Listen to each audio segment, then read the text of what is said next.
ওই মিটারে যা আছে তার থেকে 100 ইউনিট আমার বেশি লিখে নিয়ে গেছে। আগের মিটারের চাইতে বেশি কাটে এই মিটারে। 2-3 বার কমপ্লেনও দিয়েছি, কোনো লাভ হয়নি। বিদ্যুতের ভুতুড়ে বিলে রাজশাহী বিভাগে চরম ভোগান্তি। নেসকো পল্লী বিদ্যুৎ সমিতিতে অভিযোগ দিয়েও মিলছে না প্রতিকার, বাড়তি ব্যয়ে হিমশিম গ্রাহক। রাজশাহীতে রাস্তায় আলু ফেলে হিমাগারের ভাড়া বৃদ্ধির প্রতিবাদ। কোল্ড স্টোরেজে প্রকৃত চাষিদের 60 ভাগ জায়গা বরাদ্দের দাবি।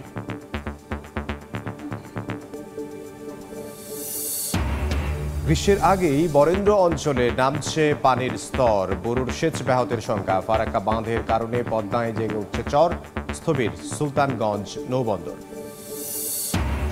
এবং মৌসুমের আগেই চাঁপাইনবাবগঞ্জে দেখা মিলছে আমের মুকুলের, পরিচর্যায় ব্যস্ত বাগান মালিকরা। আবহাওয়া অনুকূলে থাকলে ভালো ফলনের আশা।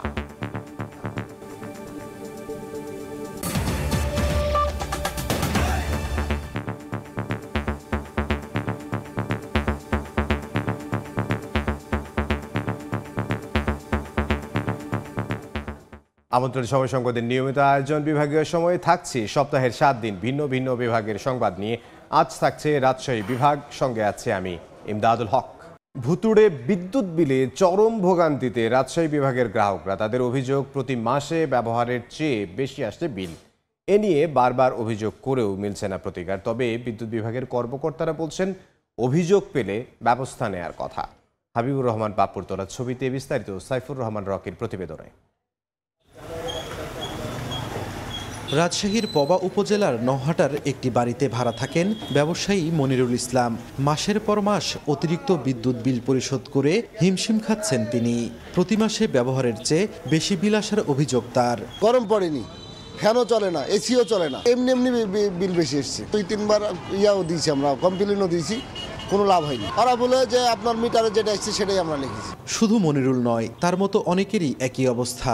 রাজশাহী বিভাগে নেসকোর প্রায় 11,32,000 গ্রাহকের মধ্যে প্রিপেইড মিটার ব্যবহার করেন 3 লাখ গ্রাহক। তাদের অভিযোগ, প্রিপেইড মিটারে টাকা রিচার্জ করার সঙ্গে কেটে নেওয়া হয় বিভিন্ন চার্জ। পুরানো মিটারের ক্ষেত্রে নিজেদের খেয়াল খুশি মতো বিল নির্ধারণ করছে কর্মরতরা। এ নিয়ে নেসকো ও পল্লী বিদ্যুৎ সমিতিতে একাধিকবার অভিযোগ দিয়েও কোনো সমাধান মিলছে না। আগে 700, 500 এরকম বিল আসতো, এখন 1500, 2000 এরকম বিল আসে। এক মাসে দিতে গেলে তার পরের মাসে বলেছে 1 লাখে বিদ্যুৎ বিল বাড়ে। আগের মিটারের চাইতে বেশি কাটে এই মিটারে। মোবাইল করে বলে যে পাওয়ার ফ্যাক্টরের কারণে টাকা কাটে আপনাদের। না দেখে বিল বানায়, লাস্ট মাসে মনে হয় 5-6 মাস পরে এসে দেখে যখন বিল করছে, তখন 1 মাসের বিলই মনে হয় 1.5 লাখ টাকা মতো এরকম বিল করছে। লিখে নিয়ে গেছে যে ডেটে বিল আসার পরে রিডিং মিলাতে যায় দেখি যে ওই মিটারে যা আছে তার থেকে 100 ইউনিট আমার বেশি লিখে নিয়ে গেছে। বলার আছে, দেখার কেউ নাই। আমাদের যারা প্রতিনিধি থাকে তারা কেউ দেখে না। তবে নেসকোর দাবি, গ্রাহকদের অভিযোগের ভিত্তিতে সমাধান করে দেয়া হচ্ছে। প্রিপেইড মিটারে কম বিল বা বেশি বিল আসার সুযোগ নাই। গ্রাহক হয়তো বুঝতে পারে না কত টাকা কাটলো। ব্রেকডাউনটা ওয়েবসাইটে তার কনজিউমার নাম্বার দিয়ে সে ডিটেলস দেখতে পারে। পোস্টপেইড মিটারের ইয়েগুলো হচ্ছে কি যে ম্যানুয়ালি রিডিং কালেকশন করে, ভুল হতেই পারে। কমপ্লেন করলে আমরা তখন ফিজিক্যালি আবার ওটা পরিদর্শন করে দেখি। অভিযোগটা সত্য হয়, তখন আমরা ওই রিডিংটা এক্সাক্ট রিডিং অনুযায়ী এখান থেকে বিলিং হয় কম্পিউটার সেন্টারে, সেখান থেকে আমরা বিলটা কারেকশন করে গ্রাহককে দিয়ে দিই। রাজশাহী বিভাগে 42 লাখ গ্রাহক দৈনিক গড়ে নেসকোর 350 মেগাওয়াট ও পল্লী বিদ্যুতের 550 মেগাওয়াট বিদ্যুৎ ব্যবহার করেন। সাইফুর রহমান রকি, সময় সংবাদ, রাজশাহী। এ বিষয়ে বিস্তারিত জানবো এই মুহূর্তে। নওগাঁয় আছেন সহকর্মী এমআর রকি এবং বগুড়ায় আছেন সহকর্মী আব্দুল আওয়াল। শুরুতেই যাব রকির কাছে। রকি, বিদ্যুতের ভুতুড়ে বিল এবং গ্রাহক হয়রানি আসলে এই এলাকার গ্রাহকদের অনেক পুরনো। বিদ্যুৎ বিভাগের যেসব দাপ্তরিক লোকজন রয়েছে তাদের দ্বারা কিন্তু গ্রাহকরা বিভিন্ন পদে পদে হয়রানির শিকারের চিত্র কিন্তু সবসময় আমরা লক্ষ্য করি।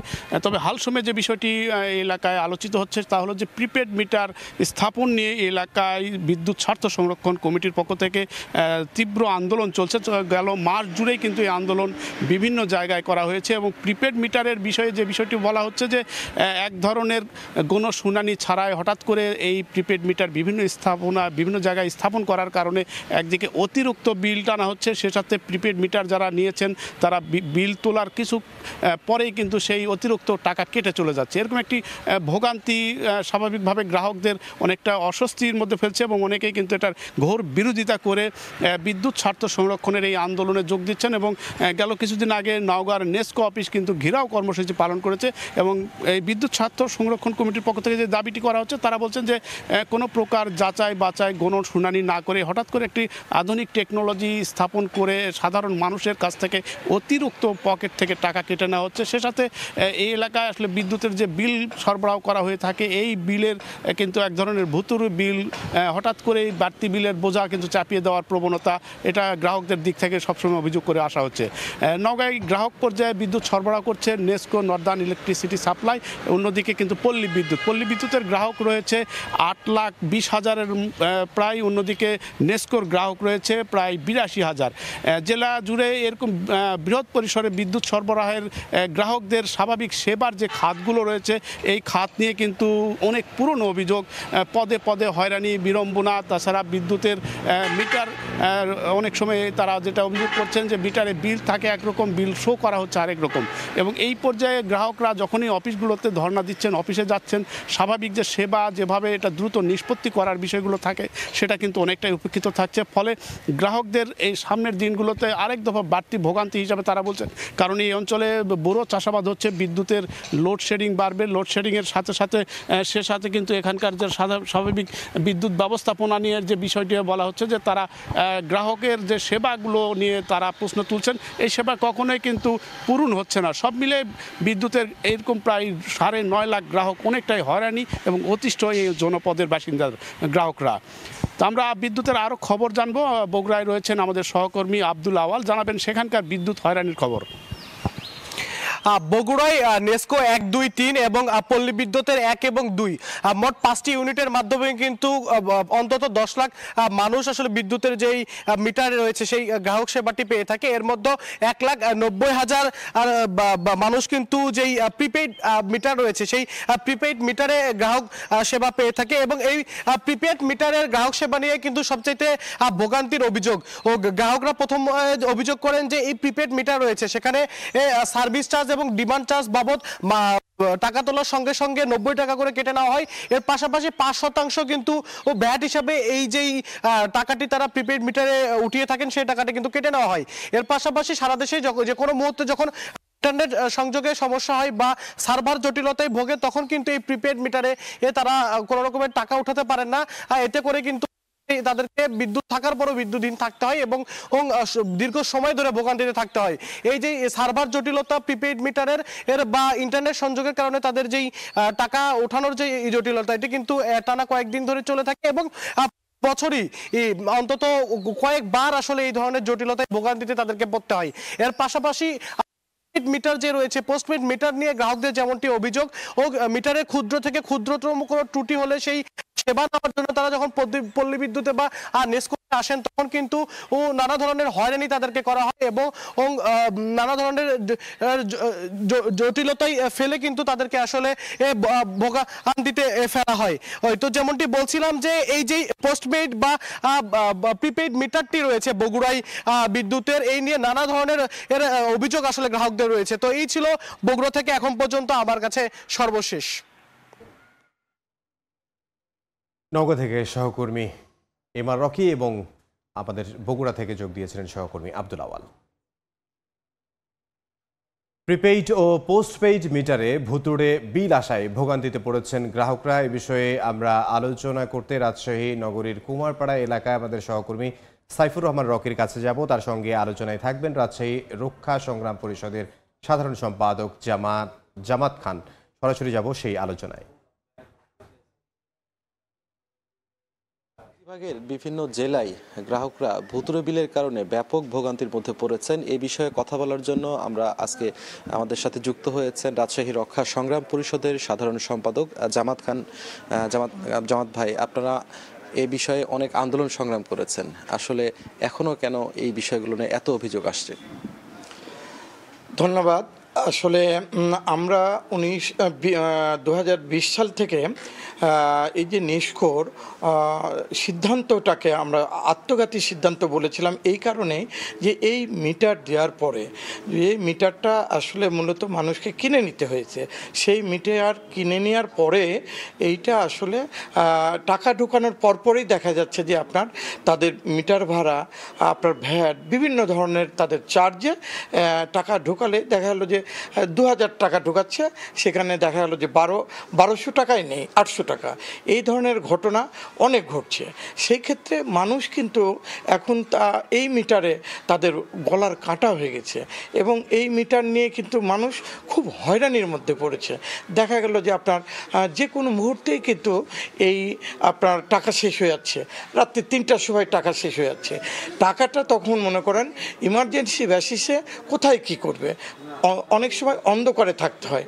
ফ্রিজের যে আপনার বাজার, ফ্রিজের যে ফলমল বা মাংস মাছ, সেই ক্ষেত্রে এইগুলোও অনেক সময় নষ্ট হয়ে যাচ্ছে। আপনার দেখা যাচ্ছে যে এই মিটার দেওয়ার পরে ঠিক মতো কিন্তু বিদ্যুৎ তো এমনি নিরবিচ্ছিন্ন বিদ্যুৎ আমরা রাজশাহী বিভাগের মানুষ আমরা পাই না। সেই ক্ষেত্রে মনে করেন আর একটা সমস্যা, এই প্রিপেড মিটার নিয়ে গলার একটা বড় ধরনের বাধার সৃষ্টি হয়েছে। কিন্তু পোস্টপেড মিটারের ক্ষেত্রেও তো অনেক অভিযোগ আছে যে সেখানে রিডাররা ঠিকমতো রিডিং না দেখেই তাদের খেয়াল খুশি মতো বিল করছেন, যে কারণেও অনেক বিল বেশি আসছে। এ ধরনের অভিযোগও আছে। আপনারা অনেক অতীতে আন্দোলন করেছেন, সংগ্রাম করেছেন, এর আগে নেস্কো ভবন ঘেরাও করেছেন, তারপরেও কেন এসব সমাধান হচ্ছে না? আপনাদের আসলে পর্যবেক্ষণ কি? আসলে তৎকালীন যে মন্ত্রী, সেই মন্ত্রীর ভাই, শালা এবং আত্মীয় স্বজনকে দিয়েই কিন্তু এই ত্রুটিপূর্ণ মিটার তার নিজস্ব শর্ত বানিয়েই টেন্ডার আহ্বান করেছিল। সেই কারণেই কিন্তু এই ত্রুটিপূর্ণ মিটার, 2 ধরনের মিটারই বাংলাদেশে নিয়ে আসা হয়েছিল। আমরা এক্সপার্ট দ্বারাই এই মিটারগুলি যখন মনে করেন পরীক্ষা নিরীক্ষার জন্য আমরা বুয়েট বা অন্য অন্য রুয়েটের সঙ্গে আমরা যোগাযোগ করেছি, এই মিটার কিন্তু আসলে ত্রুটিপূর্ণ মিটার। তৎকালীন সময়ে কিন্তু মানুষ এই নজরুল আহমেদ যাতে দ্রুত সমাধান হয়, আমরা এটা আসলে চাই। আমাদের সাথে এতক্ষণ যুক্ত ছিলেন রাজশাহী রক্ষা সংগ্রাম পরিষদের সাধারণ সম্পাদক জামাত ভাই। তিনি নানা সমস্যা ও সম্ভাবনার কথা বলছিলেন। তো এই ছিল আমার কাছে রাজশাহী থেকে সর্বশেষ। রাজশাহী থেকে সহকর্মী সাইফুর রহমান রকি এবং তার সঙ্গে ছিলেন একজন অতিথি। কোল্ড স্টোরেজের ভাড়া কমানো সহ একাধিক দাবিতে রাজশাহীতে রাস্তায় আলু ফেলে বিক্ষোভ মিছিল ও মানববন্ধন করেছে চাষিরা। দুপুরে পবা উপজেলার বায়া বাজার এলাকায় কৃষকরা এই কর্মসূচি পালন করেন। এ সময় বক্তারা বলেন, প্রতি কেজি আলু সংরক্ষণে কোল্ড স্টোরেজ মালিকদের সর্বোচ্চ 1.5 টাকা খরচ হলেও হিমাগারগুলো 4 টাকা ভাড়া পেত। বিদ্যুৎ বিল ও শ্রমিক খরচ না বাড়ালেও স্টোরেজ মালিকরা সিন্ডিকেট করে প্রতি কেজি আলুর কোল্ড স্টোরেজের ভাড়া 8 টাকা নির্ধারণ করেছে। প্রতি কেজি আলুর ভাড়া 1 টাকা 50 পয়সা। সব হিমাগারে প্রকৃত কৃষকের জন্য 60 ভাগ জায়গা বরাদ্দ রাখারও দাবি জানান চাষিরা। বিদ্যুতের দাম বাড়েনি, লেবারের দাম বাড়েনি, কোনো কিছু বাড়েনি। ওরা কেন এই 8 টাকা করলো? ওদের সর্বোচ্চ খরচ হয় 1.5 টাকা, তারাকে আমরা দিচ্ছি 4 টাকা, সেখানে তাদের 2.5 টাকা পার কেজি দিতে অলরেডি লাভ হচ্ছে। শাসন নাই বলে যা দিচ্ছে সে একটা দেখে চলে যাচ্ছে। যদি দেখে একটা সমঝোতার মধ্যে আসতো তাহলে হয়তো ওরাও লাভবান হতো, আমরাও লাভবান হতাম। শুষ্ক মৌসুম আসতে না আসতেই শুকিয়ে যাচ্ছে পদ্মা। ফারাক্কা বাঁধের কারণে রাজশাহী অংশে পদ্মার বুকে বিস্তৃত বালুময় চর, মাঝ নদীতে সরু জলধারা, এমনকি স্থবির হয়ে পড়েছে সুলতানগঞ্জ নৌবন্দর। সব মিলিয়ে বাণিজ্য আর পদ্মার সঙ্গে মিশে থাকা নদী পাড়ের মানুষের জীবন জীবিকা ও পরিবেশ হুমকির মুখে। হাবিবুর রহমান পাপ্পুর ছবিতে মওদুদ রানার রিপোর্ট।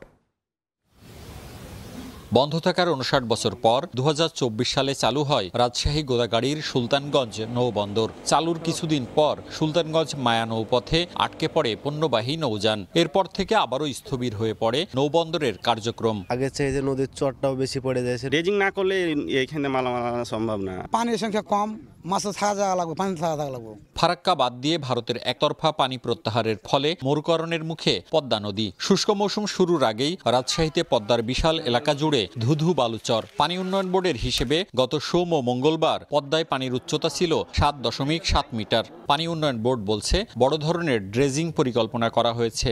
উদ্যোগ যদি আমাদের হাতে নেওয়া যায় তাহলে আমার মনে হয় যে আমাদের এই আনপ্ল্যান্ড চরের যে প্রবলেমগুলো হচ্ছে এবং নদীর নাব্যতার যে আপনার হ্রাসের যে প্রবণতা বৃদ্ধি পাচ্ছে সেটা থেকে আমরা বেরিয়ে আসতে পারি। পানি উন্নয়ন বোর্ডের তথ্য মতে গত 5 দশকে রাজশাহীতে পদ্মায় সর্বনিম্ন পানির উচ্চতা ছিল 2016 সালের মার্চে 7.64 মিটার। আর বিপদসীমা অতিক্রম করতে পানির উচ্চতা প্রয়োজন 18.5 মিটার। মওদুদ রানা, সময় সংবাদ, রাজশাহী। গ্রীষ্ম মৌসুমে শুরু না হতেই নওগাঁর বরেন্দ্র অঞ্চলে পানির স্তর অন্তত 2 থেকে 2.5 ফুট নিচে নেমে গেছে। এই অবস্থায় বোরো ধানে সেচ নিয়ে তৈরি হয়েছে শঙ্কা। ভারতের একতরফা পানি প্রত্যাহার ও জলবায়ুর বিরূপ প্রভাবকে দায়ী করছেন পরিবেশবিদরা। এই অবস্থায় চাষাবাদে সেচ সাশ্রয়ী পদ্ধতি ব্যবহারের পরামর্শ কৃষি বিশেষজ্ঞের। MR রকির রিপোর্ট, ছবি তুলেছেন রকিবুল ইসলাম। গ্রীষ্ম মৌসুম শুরু হতে এখনো বাকি প্রায় 2 মাস। তবে এর আগেই শুকিয়ে গেছে আত্রাই নদীর তলদেশ। জীব বৈচিত্র্যের পাশাপাশি নদী নির্ভর চাষাবাদ পড়েছে হুমকিতে। নদী ছাড়াও গভীর ও অগভীর নলকূপের সেচ দিয়ে বুড়ো আবাদ করেন নওগাঁর বরেন্দ্র জনপদের চাষিরা। এবার জমিতে ধান রোপণের শুরুতেই 2 থেকে 2.5 ফিট পানির স্তর নিচে নেমে গেছে বরেন্দ্র অঞ্চলে। এ অঞ্চলে পানি শূন্যতা ঝুঁকিপূর্ণ এলাকা চিহ্নিত করা হয়েছে 40টি ইউনিয়ন, যার মধ্যে রয়েছে রাজশাহীর 14, চাঁপাইনবাবগঞ্জের 10, নওগাঁর 10, নাটোরের 3 এবং জয়পুরহাটের 4টি ইউনিয়ন। বিশেষজ্ঞরা বলছেন ভারতের একতরফা পানি প্রত্যাহার, জলবায়ুর বিরূপ প্রভাব আর ভূগর্ভ থেকে অপরিকল্পিত পানি ব্যবহারে দিন দিন নিচে নামছে ভূগর্ভস্থ পানির স্তর। আমরা আশঙ্কা করছি আগামী কয়েক দশকের মধ্যেই বৃহত্তর রাজশাহী বিভাগ আসলে মরুভূমির দিকে আগাই যাবে এবং আমাদের হয়তোবা এমন হবে আন্ডারগ্রাউন্ড ওয়াটার আমরা আর পাবো না। মৌসুমের আগেই পানি স্তর নিচে নেমে যাওয়ায় ঝুঁকিতে পড়েছে বোরো আবাদ। কৃষকরা বলছেন গভীর এবং অগভীর নলকূপ থেকে পানি কম উঠছে। আগে পানি বেশি উঠতো, এখন দিন যাচ্ছে পানিটা কমে যাচ্ছে। বৃষ্টির পানি তো এখন আর গত বছর হয়ই নাই, মাটির শক্তি কমে গেছে। এই অবস্থায় সেচ সাশ্রয়ী পদ্ধতি ব্যবহারে কৃষকদের সভা সমাবেশ করে সচেতন করছে বরেন্দ্র বহুমুখী উন্নয়ন কর্তৃপক্ষ। এই ক্ষেত্রে আমরা AWD পদ্ধতি প্রয়োগ করছি। এটার মাধ্যমে দেখা যাচ্ছে যে সেচে আপনার 4 থেকে 5টি সেচ কম লাগবে। সেচ যখন শেষ হয়ে যায় সারফেস ওয়াটার, তখন আমরা ডিপ টিউবওয়েল ব্যবহারের জন্য কৃষকদেরকে পরামর্শ দিচ্ছি। 2024 সালে জেলায় গড় বৃষ্টিপাত রেকর্ড করা হয় 925 মিলিমিটার, যা বিগত বছরে ছিল 1480 মিলিমিটার। চলতি মৌসুমে জেলায় 2 লাখ হেক্টর জমিতে চাষাবাদের জন্য বরেন্দ্র বহুমুখী উন্নয়ন কর্তৃপক্ষের 4050টি গভীর নলকূপ এবং পল্লী বিদ্যুতের 68,000 অগভীর নলকূপ সেচ সরবরাহ করছে। নওগাঁর হাঁসাইগাড়ি বিল থেকে MR রকি, সময় সংবাদ। পাবনা জেনারেল হাসপাতালে প্রায় 8 মাস ধরে নেই এক্স-রে ও সিটি স্ক্যান মেশিনের ফ্লেম। এতে প্রতিদিনই সেবা বঞ্চিত হচ্ছেন কয়েকশো রোগী। বাধ্য হয়ে বাইরের ক্লিনিকে যাচ্ছেন তারা। এতে গুনতে হচ্ছে অতিরিক্ত টাকা।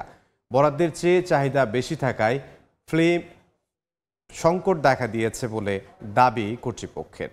সবুজ মোল্লার তথ্য ও ছবি নিয়ে রিপোর্ট। পাবনাবাসীর স্বাস্থ্যসেবার ভরসাস্থল 250 শয্যা বিশিষ্ট পাবনা জেনারেল হাসপাতাল, অথচ ফিল্ম সংকটে 8 মাস ধরে বন্ধ রয়েছে হাসপাতালের সিটি স্ক্যান ও এক্স-রে মেশিন।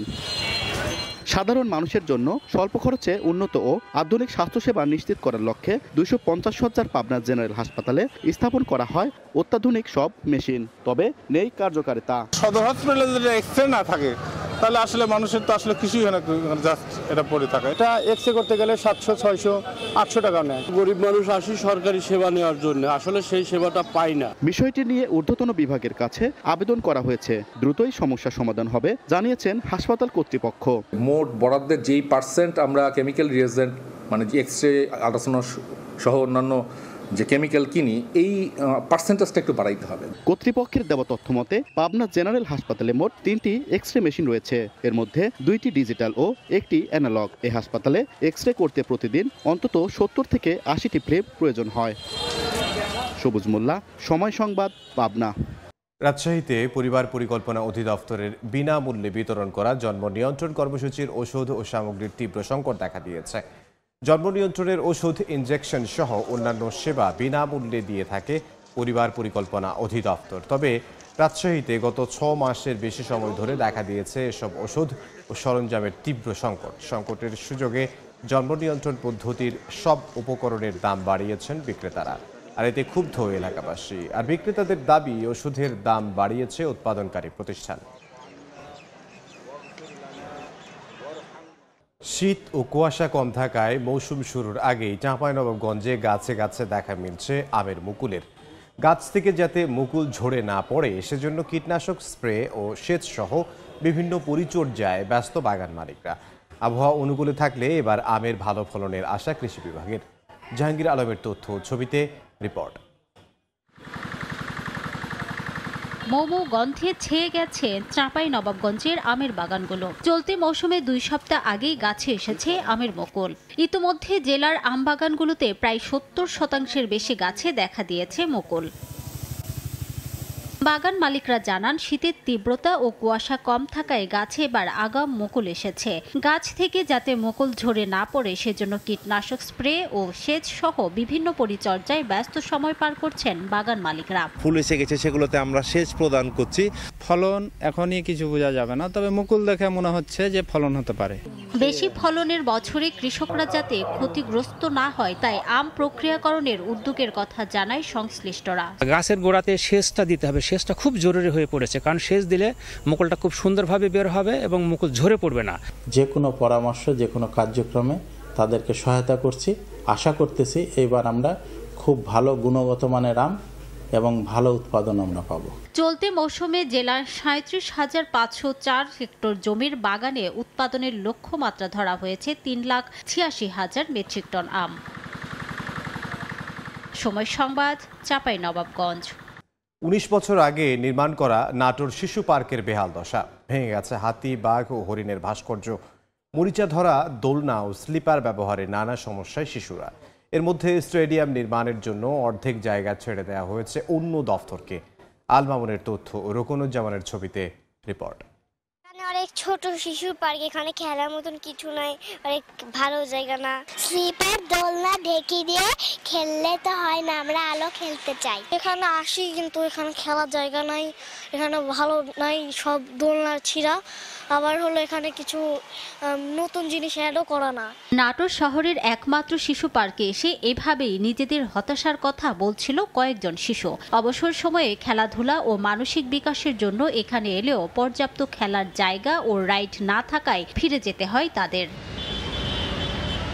2004 সালে জেলা পরিষদের অর্থায়নে নাটোর স্টেডিয়ামের পাশে স্থাপন করা হয় এই শিশু পার্কটি। শুরুতে পার্কটিতে শিশুদের বিনোদনের জন্য হাতি, বাঘ ও হরিণের ভাস্কর্য নির্মাণ করা হয়। এছাড়া স্থাপন করা হয় 5টি দোলনা, স্লিপার ও ঢেকি। দীর্ঘদিন সংস্কার না করায় ভেঙে গেছে ভাস্কর্যগুলো, নষ্ট হয়ে গেছে দোলনা সহ অন্যান্য খেলনা সামগ্রী। কয়েকটি থাকলেও মরিচা ধরাই ঠিকভাবে ব্যবহার করা যাচ্ছে না। শিশুদের মানসিক বিকাশে আধুনিক শিশু পার্ক স্থাপনের দাবি অভিভাবকদের। সবই ভাঙচুর, একজন উঠলে আর একজনের জায়গা নেই, অপরিষ্কার, নোংরা। এখানে খেলা তাদের যেগুলা ধরনের জিনিসপত্র দরকার সেগুলা পর্যাপ্ত পরিমাণে না থাকার কারণে শিশুরা আস্তে আস্তে এখান থেকে বঞ্চিত হচ্ছে। এখানে যদি আরেকটু উন্নত করা যায়, এখানে যেমন এই স্লিপারটা সেফ না বাচ্চাদের জন্য, একটা ছোট বাচ্চার জন্য সেফ না, একটা অ্যাক্সিডেন্ট হয়ে যেতে পারে। এ নিয়ে পৌর কর্তৃপক্ষের সঙ্গে যোগাযোগ করা হলেও কথা বলতে রাজি হননি দায়িত্বপ্রাপ্ত প্রশাসক। নাটোর পৌরসভার 9টি ওয়ার্ডে প্রায় 2.5 লাখ মানুষ বসবাস করেন। এর মধ্যে শিশু রয়েছে প্রায় 30,000। সময় সংবাদ, নাটোর। বিভাগীয় সময়ের শীর্ষ সংবাদগুলো জানিয়ে দিচ্ছি আরও একবার। বিল আসার পরে রিডিং মিলাতে যায় দেখি যে ওই মিটারে যা আছে তার থেকে 100 ইউনিট আবার বেশি লিখে নিয়ে গেছে। আগের মিটারের চাইতে বেশি কাটে এই মিটারে। 2-3 বার কমপ্লেনও দিয়েছি, কোনো লাভ হয়নি। বিদ্যুতের ভুতুড়ে বিলে রাজশাহী বিভাগে চরম ভোগান্তি। নেসকো পল্লী বিদ্যুৎ সমিতিকে অভিযোগ দিয়েও মিলছে না প্রতিকার। বাড়তি ব্যয়ে হিমশিম গ্রাহক। রাজশাহীতে রাস্তায় আলু ফেলে হিমাগারের ভাড়া বৃদ্ধির প্রতিবাদ। কোল্ড স্টোরেজের প্রকৃত চাষিদের 60% জায়গা বরাদ্দের দাবি। এবং গ্রীষ্মের আগেই বরেন্দ্র অঞ্চলে নামছে পানির স্তর। বুড়োর সেচ ব্যাহতের সংখ্যা কৃষকের। পদ্মায় দৃশ্যমান হচ্ছে বালুচর। স্থবির সুলতানগঞ্জ নৌবন্দর।